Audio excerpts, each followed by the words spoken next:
জাতিসংঘ কিন্তু এটা অলরেডি তারা বলে দিয়েছে যে এটা ভারতের ডুমরু বাঁধ খুলে দেওয়ার কারণে যে বন্যাটা হয়েছে সেটা জাতিসংঘ অলরেডি স্বীকার করেছে ব্যাপারটা। হ্যাঁ, তো শুধু আমরা তো দেখছি যে একটা স্বৈর শাসক 15.5 বছর টানা ক্ষমতায় ছিল এবং তার পতনের পরপরই এরকম একটা বন্যা। এখন অনেকে বলতে পারে না, এটা তো বন্যার টাইম, এই সিচুয়েশনটা তো এই সময়টা তো সবসময় সাধারণত বন্যা হয়, কিন্তু এইবারের যে বন্যাটা সেটা হচ্ছে কিন্তু একেবারে খুব ঘটনা দুটার খুব কাছাকাছি ঘটনা, যে সরকারের পতন হলো এবং কিছুদিনের মধ্যেই এটা হলো।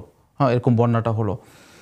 এই যে পানির উচ্চতা, এটা কিন্তু বিগত অনেক বছরের বন্যার চেয়ে অনেক বেশি, যে পানির যে উচ্চতাটা ছিল, এবং মানুষের অবর্ণনীয় দুর্দশার মধ্যে থেকে মানুষকে যেতে হচ্ছে, সেটা আমরা সবাই জানি।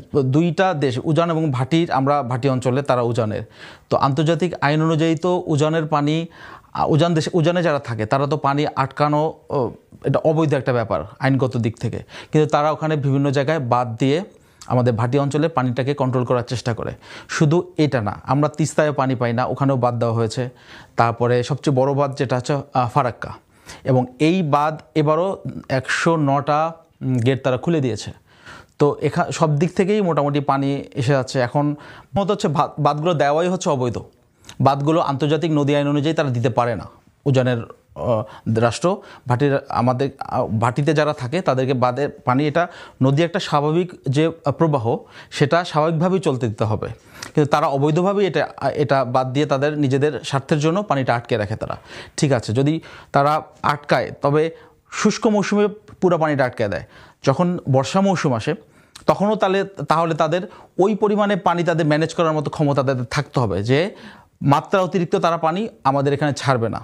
যেহেতু ওই সময় আমাদের পানি দেয় না, এখনও তাদের ওইভাবে পানি দিতে পারবে না। কিন্তু বাস্তবতা হলো, যখন আমাদের পানি প্রয়োজন তখন তারা আমাদের পানি দেয় না, আর যখন আমাদের পানির প্রয়োজন নাই, তখন অতিমাত্রায় পানি যদি ছাড়ে, যদি বন্যা হওয়ার একেবারে প্রকট একটা আকার ধারণ করে ওই সময়টা, তখন তারা মাত্রাতিরিক্ত পানি ছাড়ে।